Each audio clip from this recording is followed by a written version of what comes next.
So, magandang araw sa lahat ng nanonood ng video na ito at narito na naman tayo.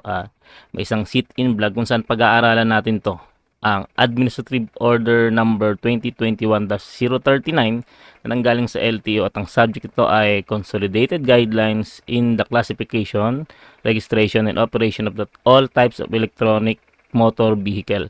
Kasi may nabasa ako dun sa hindi ko lang kasi na-screenshot sa Facebook. Sa ano yata page ng Visor ko yung nakita na ano na lang daw, shift na lang daw tayo from gas vehicle to electric vehicle. Kasi una, wala daw rehistrong kailangan, walang registration na kailangan, so libreng magamit sa daanan. So, ano natin yun, gagawin natin yung ang tawag nun, sabi sa Tagalog, pasisinungalingan. Kasi dito sa inilabas ng LTO na to, noon pang May 2021, no, kasagsagan pa to ng pandemic, I think, ay naglabas ng order ng ganito ang LTO patungkol sa yung classification, registration at operation. Ibig sabihin kung saan lang pwedeng dumaan yung mga ganitong klase na nasakyan sa daanan, of course.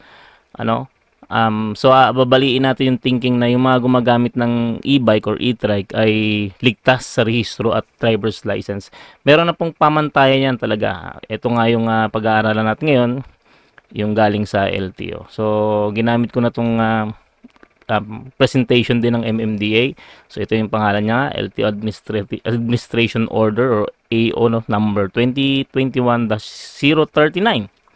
Consolidated Guidelines in the Classification, Registration, and Operation of all types of electric motor vehicle as of May 11, 2021. Ayun, yung date ng nirelease niya. So sana makinig dito yung mga, especially owner ng mga e-bikes, no? At yung mga nag-aakalang walang batas na pinapairal patungkol sa paggamit ng e-bike. Okay, so ano na lang, shinortcut ko na lang para hindi mahaba yung paliwanag kasi alam ko nga ang haba talaga ng magiging explanation nito. Tsagain nyo para matuto kayo dun sa batas na nag-i-exist para sa mga electronic vehicle. So una dito, yung tinatawag na personal mobility scooter. Ayan. So meron tayong type, ito, category, and then maximum speed na itinatakbo niya. Ayan. So required or protective gear helmet na kinakailangan or protective gear. Tapos registration classification and NBUC rates kung kailangan irehistro at kung ano ang kailangang lisensya. So yung personal mobility scooter as na kategory ng electric mobility scooter ay tumatakbo ng 12.5 kilometers per hour. So mabagal siya So ayon sa requirement ng protective gear niya, kinakailangan daw po ng helmet design for bicycles. So, yung personal mobility scooters or mga PMS, yung mga gumagamit po nito, kailangan naka-helmet na pang bisikleta. Wala namang kailangang registration, hindi rin kailangan ang driver's license. So, road operation, according to the LTO guidelines, pang private road lang po. Pedestrian lanes, pwede niyang gumamit. Bike lanes or other similar lanes. Ayan, sa pagkakabasa ko nga rin ito ay hindi siya pwedeng pang barangay. Ngayon, normally, saan ba ginagamit ng personal mobility scooter? Naririnig kong ginagamit ito pagka sa nakilala ko lang nakaraan, pinaluwanag sa akin niya. Sabi niya, nung nasa ibang bansa siya, itong mga personal mobility scooter, ginagamit lang daw ito sa ibang bansa ng mga yung mga senior citizen na o rin may kapansanan. So normally, makikita nyo yung example nito mamaya pagkatapos. So yung ganitong klase ng mga electric vehicle na personal mobility scooter kung tawagin, again, kailangan ang gumagamit naka-helmet na pang bicycle, walang registration na kailangan, hindi required ng license. Ang operation niya pang private roads lang, pedestrian lanes, bike lanes, or similar lanes. So kapag may gamit na ganito, pwede naman sa pedestrian lanes. Actually, ang nabasa ko nga rin sa ibang reference, pwede siya sa daanan ng tao. Kasi personal mobility scooter naman eh. So ito yung example niya. Ayan, mga ganyan. Okay. So next, pero hindi po siya pwedeng pang barangay, I think, kasi private roads lang po siya po pwede. Next, we have electric kick scooter. Under pa rin ang category ng electric mobility scooter, EMS. Same ang speed niya ay 12.5 kilometers per hour, yung maximum speed. Tapos requirement niya for protective gear ay kailangan naka-helmet ng pang motorcycle ang gumagamit ng electric kick scooter. So makikita nyo may example niyan. So walang registration ng kailangan, hindi rin kailangan ng lisensya. Okay, basta electric kick scooter, okay lang na walang lisensya, okay lang na walang rehistro, pero kinakailangan yung gumagamit naka motorcycle helmet. Ngayon, saan siya pwedeng dumaan? According to this, limited to barangay roads, bike lanes, and other similar lanes. So, pang barangay road lang po siya. Yan, hindi siya pinapayagan sa mga mas malalawak na kalsada katulad ng main roads, national highway, hindi siya pwede. Ayan. So, ano na dito? 2, 3, or 4-wheeled vehicle with or without pedals powered by electric energy with less than 300 wattage. Ayan. Again, ito yung example ng electric scooter. Mga ganyan. So, yung iba nakaupo, yung iba nakatayo ito pag ginagamit eh. Ayan. So, kapag kaganyan po ang nyo, ginagamit yung service, electric. So, dapat po kayo naka-helmet na pang motorcycle. Pang barangay road lang po, hanggang doon lang yung operation area ninyo, hindi naman kailangan ng lisensya or ng rehistro. Ayan. Next, we have what we call the e-bikes or e-map na 2 watts. Ang category nila is L1A. Ayan. Ang maximum speed po niya ay 25 kilometers per hour. Sabihin, tumatakbo ito ng 25 kilometers per hour. So, requirement of protective gear, helmet na pang bisikleta. Again, yung mga ganitong category L1A, hindi kailangan ng rehistro, hindi kailangan ng driver's license. Pero saan lang siya pwedeng dumaan? Limited to barangay roads, bike lanes, and other similar lanes. Allowed to cross national roads or by other roads when barangays are separated by it. So, halimbawa, limited ka lang sa barangay roads, pero pupunta ka sa kabilang barangay, no? Or yung barangay mismo ay meron siyang napagdaanan siya ng isang national roads or ng isang malaking road, no? Allowed kang tumawid doon, pero mag-transverse doon or dumaan doon, hindi. So, limited for barangay roads ka lang. So, kung tatawid ka, halimbawa, barangay to barangay, napapagitnaan ng isang national road or major road, pwede kang tumawid. Pero transverse sa national road or mga major road, hindi pwede, no? So, yung mga ganitong klaseng e-bike, no, ay kinakailangan ng helmet pang bicycle. Yan. Pero hindi kailangan ng lisensya at hindi rin kailangan ng rehistro. So, ganito yung itsura nila. Ayan. So, ito yung dating gusto ko sana mabili. No? Ito pala. Mali yung aking arrow. Ayan. So, ito na po yung category L1A na mga itsura. Mga bike talaga sila na di-pedal, no? May pedal sila. Yung ibang klase ng ganito, kaya may pedal para ma-charge yung battery. So, kung ganyan po yung klase ng inyong e-bike, yan po ay limited to barangay roads lang. Ayan. Pag naggamit kayo niyan, kailangan nyo po ng helmet na pang bike. Hindi po kailangan ng rehistro at hindi kailangan ng lisensya. Next, meron naman tayong tinatawag na light e-scooter or e-map to 2 watts, no? Ano ba to? Yun. Category L1B. L1A yung kanina. Ito naman L1B. Ang maximum speed po ng ganitong klaseng mga e-bike ay 26 kilometers per hour to 50 kilometers. Medyo mabilis-bilis na to. No, kaya niya na yung minimum speed sa mga main road. So, kung ganito po ang e-bike, kailangan na po ng motor protective helmet o yung helmet na pang motor. Hindi kailangan ng rehistro, hindi kailangan ng driver's license. So, road operation. Allowed to go beyond barangay roads to cover other local roads, provided that it will take the outermost part of the road adjacent to sidewalk. no? So pwede naman daw pong lumagpas sa mga barangay roads, ayan, to cover other local roads.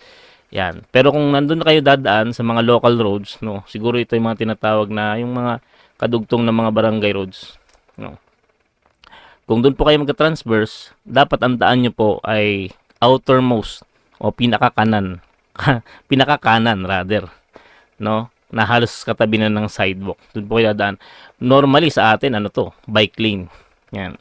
It can pass main thoroughfares and national roads for purpose of crossing roads that had been divided by the former roads, provided further that it shall yield the right of way to incoming traffic. So, pwedeng tumawid sa mga national roads or mga main thoroughfares or main roads, no? Ang hindi lang malinaw kung yung tinatawag na other local roads ay kasama dito yung mga main road, no? Pero dito ang malinaw, ang national roads at main thoroughfares, pwede lang siyang tumawid. Ayan. Kung yung dinadaanan niya ay nadidivide nung halimbawa tatawid ka lang kasi yung daanan mo ay nag-intersection sa isang main road or sa isang national road, pwede po yun. Pero ang I think yung transversing or pagdaan sa national road ay hindi pinapayagan yung ganitong klase ng mga e-bike. Okay? So, again, yung ganitong klaseng e-bike, kailangan naka-helmet ng pangmotor, walang rehistrong kailangan, walang lisensyang kailangan, pwedeng lumagpas sa mga barangay roads, no? Yung tinatawag na local roads, no? So, kaya lang dun siya sa outermost lane. Kanan, katabihin halos ng sidewalk. Ito po yung mga klase ng category L1B. Nakita ko na to dati, para siyang ganda siya, parang Harley. Yung mga motor na mataas yung manibela. Pero parang ano yun? Bone type na ba yun? Ito. Ayan. So nakakita na ako ng ganyan sa Melas Piñas. Ang mga speed po niyan ay lumalagpas din ng 26 kilometers per hour, no? Maximum 50. Nga pala, tandaan niyo, no, kapag more than 50 kilometers per hour na ang tinatakbo ng isang e-bike, required na po itong irehistro. Ayan. So, kung ganyan yung e-bike nyo, kailangan nyo ng helmet pang motorcycle. Okay, another. We have e-scooter, category L2A, maximum speed 25 kilometers per hour.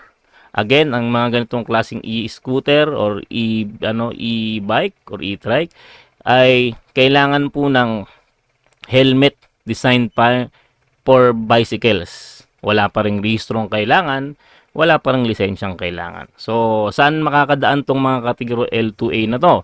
Limited within or along private roads and barangay roads. It can be operated within bike lanes, consider their speed limit. It can also pass main thoroughfares, national roads, and other types of roads for the purpose of crossing roads that had been divided by the former roads, provided that it shall be yield the right of way to incoming traffic. So, hindi niyo po haharangan yung mga dumadaan dun sa mga national road para makatawid kayo. So, kailangan sila po kasi yung may right of way, so padaanin nyo sila bago kayo makatawid. Ayan. Kung meron namang traffic enforcer, aalalayan naman siguro kayo para makatawid kayo ng maayos. Parang sa mga nagbabike din. Pero ang ganitong klase ng e-bike, e-scooter, sa private roads lang po at barangay roads lang po kayo po pwede. So, pwede kayong tumawid sa mga national roads or main thoroughfares, tatawid lang. Pero magta-transverse kayo doon, hindi. And doon po kayo pwede po kayo doon sa bike lane, sa mga barangay roads na designate, So, a discretion, a three-wheeled vehicle or with or without pedal, powered by electric energy, capable of not propelling the unit up to maximum speed of 50 kilometers. Ayan. So, L2A po siya.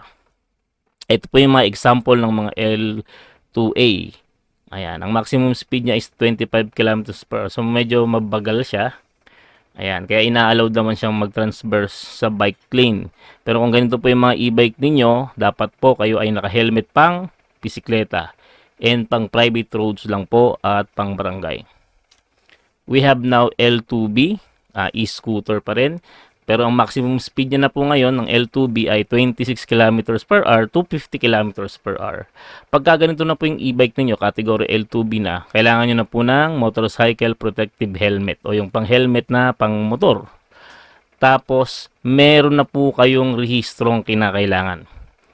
Registration is required. This similar to motorcycle without sidecar. So, kung paano pong inirehistro ang motor, ganun na po i-rehistro itong mga nasa kategoryong L2B. Ngayon, required na po ang driver's license. Ayan. So, road operation, allowed to go beyond barangay roads to cover the local roads provided it will take the outermost part of the road adjacent or adjacent to sidewalk. It can pass main thoroughfares and national roads for the purpose of crossing roads that had been divided by the former roads, provided further that it shall yield the right of way to incoming traffic. So, para siyang yung category L1B. Pwede siya mag-extend beyond barangay roads sa mga local roads. So, yung iti-take niya lang yung outermost lane. So, I think kasama doon sa bike lane, kasama ng mga tricycle, ganun. Yan. Okay? So, description niya, a three-wheeled vehicle with or without pedals, powered by electric energy and capable of not propelling the unit up to maximum speed. Hindi, pero ano nga ha, 50 kilometers per hour nga. So, again, yung mga ganitong e-scooter, L2B category, kailangan ng helmet pang motor, kailangan na po ng rehistro, at kailangan po ng driver's license. Dahil po ang rehistro ng ganitong klaseng e-bike ay under ng motorcycle without sidecar, tandaan nyo po meron sa driver's license na restriction code. So, dapat ang restriction code ng nagmamaneho ng ganitong e-bike ay nasa kategorya na pwede niyang i-drive yung motorcycle without sidecar. I think that is restriction A. Ayan. So, kung wala po kayong restriction A sa inyong lisensya, hindi nyo rin po may drive itong mga klase ng e-bike na ganito. Ito po yung example niya.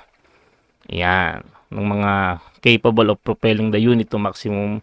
Mabibilis na nga yung mga takbo nito. Ito yung pag binili mo, walang bubong, pero pwede mong bubungan. No? Iba yung unit na may bubong na. Iba naman yung may unit na katulad ng ganito, pwede mong bubungan. Ayan, tas two-seater lang. Okay, so kung ganito po yung e-bike ninyo, kailangan na po ng rehistro under ng motorcycle without sidecar at kailangan na po ng lisensya na meron pong restriction code na naaayon doon sa motorcycle without sidecar. I think it's restriction code A. And pag nagdadrive po kayo nito, kailangan naka-helmet kayo ng motorcycle. Next, we have what we call the e-motorcycles, category L3. Can exceed 50 kilometers per hour. Ayan. So, ang protective gear na kailangan nito is motorcycle standard helmet as defined by the law. Ito po yung kailangan may ICC sticker. Ayan. And, kailangan na po ng rehistro, kagaya nung nauna kanina, similar to motorcycle without sidecar. At dahil may rehistro na to, kailangan din na nagmamaneho nito ay may lisensya at restriction code na naaayon sa motorcycle without sidecar.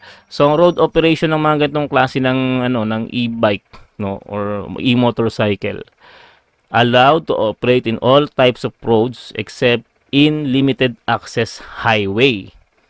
So, ibig sabihin, hindi siya pwede sa limited access highway, yung mga skyway, mga expressway, ayun yung limited access highway. Pero pwede po siya sa all types of road. According dito.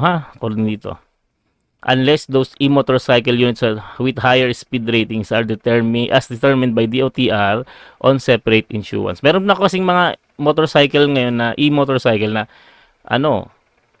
capable na siyang tumakbo kahit sa expressway. Meron akong pinapanood na nakaraan sa Manibela isang klase ng e-bike na yung kanyang power, engine power ay katumbas na ng 400cc. So, pwede siya sa expressway. So, iba po yung mandate sa mga ganun, Pero, yung mga ganitong klase ng e-motorcycles, pwede siyang dumaan except sa limited access highway. May be used as public transportation subject to existing laws and regulation. Ayan. Ewan ko lang kung tumatanggap na ang Grab, ang Joyride, ang Angkas ng ganito. Ayan. Two-wheel vehicle powered solely by electrical energy capable of propelling the unit more than 50 kilometers. So, Siyempre, kaya niya nang tumakbo ng simbilis ng gas-propelled motorcycle. So, ito yung mga itsura nila. So, nakakita nga ako nung nakaraan, nakasabay ko sa East Service Road mula Muntinlupa papuntang Sukat. Itong klase ng ganitong electric vehicle. Kaso yung nagmamaneho at yung angkas, walang helmet. So, akala nila okay lang kasi e-bike. Hindi po.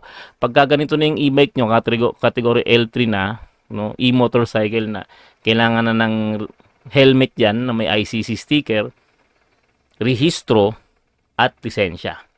Ayan, ang rehistro niya, motorcycle without sidecar. Ang lisensya mo, dapat kalinsabay dun sa restriction code para sa motorcycle without sidecar. And that is restriction code A. Bago na po kasi yung restriction code ngayon, kaya A na po yung para sa mga motorcycles. No? Dati, 1, 2, 3, 4, 5, 6, ganun lang. Hanggang 9 yata. Pero ngayon, may letter na, tapos may corresponding number pa. So, we have also e-trikes, mga three-wheeled vehicles, category L4 and L5 siya. So, L5, ito rin yung category ng ating three-wheeled vehicles katulad ng ating mga Bajaj RE, TBS King, Piaggio Ape, mga ganun. So, this is not exceeding 50 kilometers per hour. Yan. And then, hindi naman nire-required yung helmet sa mga ganito. Yan, actually. Pero sa L4 po, yung category L4, registration is required. And yung L4, ang rehistro niya is motorcycle with sidecar. So, parang tricycle, ganun. Yung L5 naman, ang rehistro niya naman ay light cars. Yan, katulad ng sa akin sa Bajaj, light cars yung category niya. So, nakalagay doon, non-conventional vehicle sa rehistro ko. So, rehistro po ay kailangan ng mga ganito. And then, required po ang driver's license. Ngayon, anong klaseng driver's license ang kailangan? Ang restriction code po ng mga ganitong klaseng sasakyan na motorcycle with sidecar at saka yung mga light cars ay restriction code A1. Yung sa motor, single, yung walang sidecar, restriction code A. Yung sa tatlong gulong, tricycle, yung may isa ay motorcycle with sidecar at yung mga three-wheeled vehicles ay restriction A1 po ang dapat na restriction code ng inyong lisensya. Kung hindi po ganun ang inyong restriction code, hindi rin po kayo pwede magmaneho ng ganitong klaseng e-bike. So, tuloy tayo. Road operation, saan siya pwede? Allowed to go beyond barangay roads to cover other local roads and tertiary national roads provided that driver is bearer of driver's license. It can pass main thoroughfares and national roads for the purpose of crossing roads that had been divided by the former roads, provided further that it shall be yield right of incoming traffic. So, pwede naman siyang magpas sa barangay roads up to tertiary national road, no? Kaya lang, dapat po yung driver nito, sabi nila, dapat may driver's license. Yung pinaliwanag ko kanina. Concerned local government units may authorize this type of vehicle, whether private or for hire, to transverse national highway or main thoroughfares through the enactment of ordinance provided the same shall be limited to outermost lane of the highways. So, kagaya nga nung nilabas ng LTO for the three-wheeled vehicles, no, kahit category na light cars siya. So, pagkadadaan sila sa mga national highways, sa side lang sila, outermost lane. Dito naman, binibigyan ng karapatan ng LTO ang LGUs kung papayagan man, whether private or for hire, no? Kasi may mga nagbabiyahe naman ng ganito, katulad sa mga ginagamit ng LGU, yung kulay puti. Yung yata yung joint project ng DOST, tsaka ng mga LGU. So, nasa LGU po yung ang kapangyarihan kung papayagan silang dumaan sa mga national highway or main thoroughfares, no? And then, dapat nakasaad dun sa yung dapat sila ay nasa outermost lane of the highways. Ayan. So, three-wheeled vehicle powered by electrical energy with minimum rate powered of 1,000 watts, capable of propelling the unit not more than 50 kilometers per hour with maximum curb weight of 600 kilograms and designed to carry goods, cargos, and passenger. So, ano yung ba itsura nun, no? Ganito po. So, makikita nyo sa dulo, eto. Ito yung mga binibili natin na maramihan na at tawag dito, may bubong na pag binibili natin. So, kasama na po yan sa tinatawag na category L5. Ito yung nasa gitna, ito yung ginagamit ng mga barangay, no, local LGU, no, parang pamasada.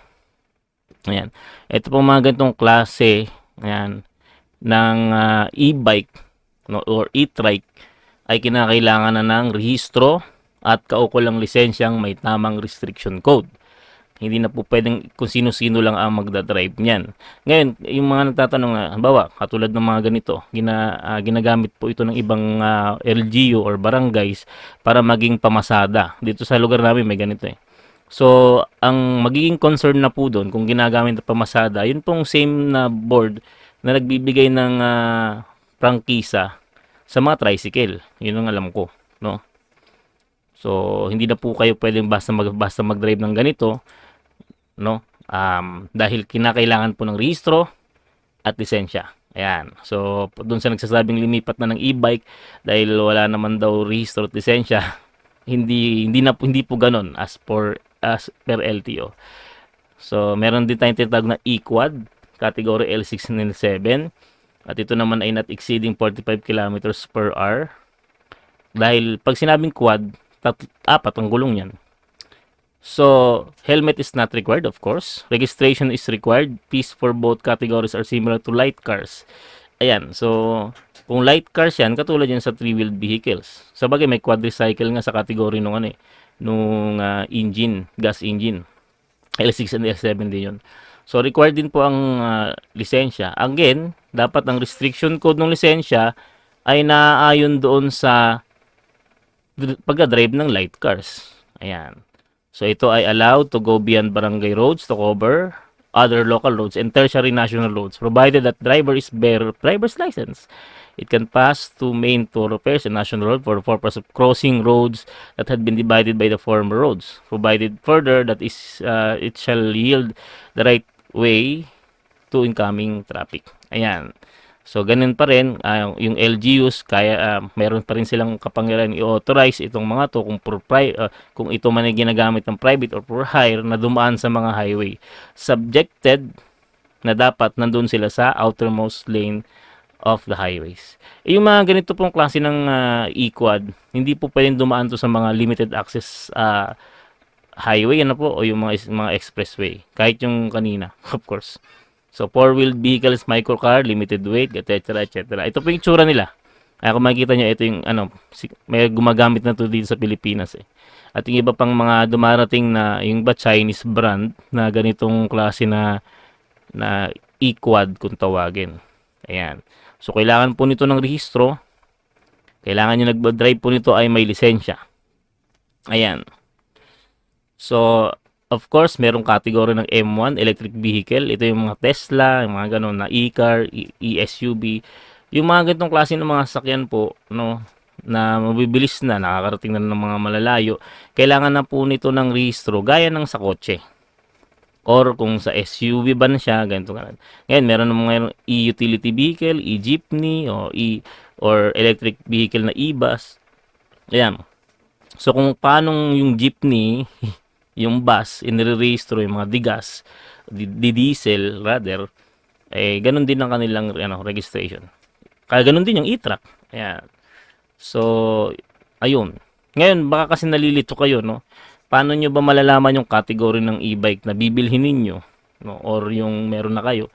Kung nakukontak nyo naman, or kausapin nyo yung dealer ninyo bago kayo bumili, anong category ba yan? Actually, ako lang ang tatanungin. Dapat, itong mga dealer, bago pagbilhan yung customer nila ng e-bike, ipapaliwanag muna nila ito. Ito pala. Ayan. Dito pala ako dapat tumuturo. Ayan, dyan. Lahat nung yung under ng AO 2021-039 ng LTO, para hindi, kasi marami nang napahamak dahil dyan eh. Sinasabi nila, pwede naman daw bata mag-drive. Ayun, na-disgrasya. Kasi gaya nga na sinasabi ko nung nakaraang vlog ko, dapat alam nila yung basic rule sa kalsada.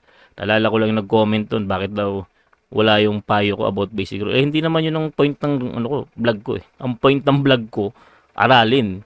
Hindi ko sinabing tuturuan ko sila. Pero sige, sinabi mo na rin lang, tingnan natin kung may time tayo para pag-aralan yung mga basic na road rules. Baka hindi na alam ng iba, kahit ano pang dinadalang sasakyan, minsan yung iba sira ulo mag-drive.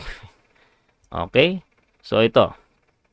Mga penalties. Not wearing helmet, driver, rider, or backrider, 1.5 po ang bayad dyan. Kaya sana yung mga matitigas ang ulong di nag-helmet, mahuli para magtanda kayo. 1.5 po ang penalty dyan. Failure to carry ORCR. Ito, ibig sabihin nito, may ORCR, pero nakalimutan dalhin. 1,000 po ang bayad dyan sa penalty. Sa MMDA ito, ewan ko lang sa ibang mga operation and restricted roads, ibig sabihin, nag-transverse ka doon sa pinagbabawalan ka, 1,000 yan. Unregistered or expired registration, nag-drive ka ng hindi rehistrado or expired ang rehistro, 10,000 po yan. Kaya yung mga e-bike na kinakailangan i-rehistro, iparehistro nyo na po. Baka pagka kayo ay nahuli sa daan, talagang mapipiga kayo sa penalty. In other penalties pa, hindi ko lang alam kung applicable sa mga e-bikes kasi sa motor, bawal po mag-angkas ng bata. Alam ko, yung mga toddlers pa lang. Siguro applicable din yun sa mga e-bike. Yun kasi other applicable penalties under DOTC, Joint Administrative Order ibig sabihin nito 2014-01. Ayan, so yan po yung ating discussion ngayon about this memorandum or administrative order na inilabas ng LTO 2021-039. Ito po ay makikita nyo sa LTO website. Hanapin nyo lang po doon, AO, tapos number 2021-039 para sa mga manghihingi ng kopya kasi pwede naman po kayo pumunta sa webpage, kopyahin, mag-download na lang po kayo ng kopya nyo. Lalo na sa mga may e-bike, no? So again, hindi porket e-bike ay hindi na po irerehistro. According sa batas na meron tayo ngayon na nilabas ng LTO, may mga partikular na e-bike na kailangan pong irehistro. So kung may tanong kayo, pwede naman kayo magtanong dyan sa comment section. Kung may violent reaction kayo, wag ho ako yung kagalitan nyo, yung LTO. Kasi batas ho nila yan. At batas yun sa Pilipinas. So huwag nyo rin naman sasabihin na bulok ang batas ng LTO. Hindi. Ngayon, kung dindisiplina yung gumagamit ng e-bike, marami na rin kasing gumagamit ng e-bike ngayon na hindi talaga marunong sa road rules. Ang naging ending ng pagdadrive nila dahil di sila marunong sa road rules, disgrasya. Disgrasya nila, disgrasya nung kasabay nila sa kalsada. No? Lalo na hindi naman sila well versed kung anong mga dapat gawin. Meron akong mga nakakasabay na e-bike, bigla-bigla na lang lumiliko.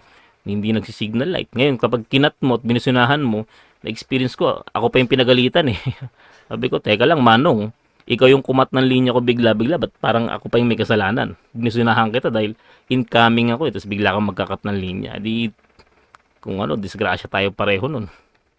Anyways, yun, kung may tanong kayo, yung abot ng aking makakayang masagot yung tanong ninyo dun sa comment section, sagutin ko po about this AO or e-bikes.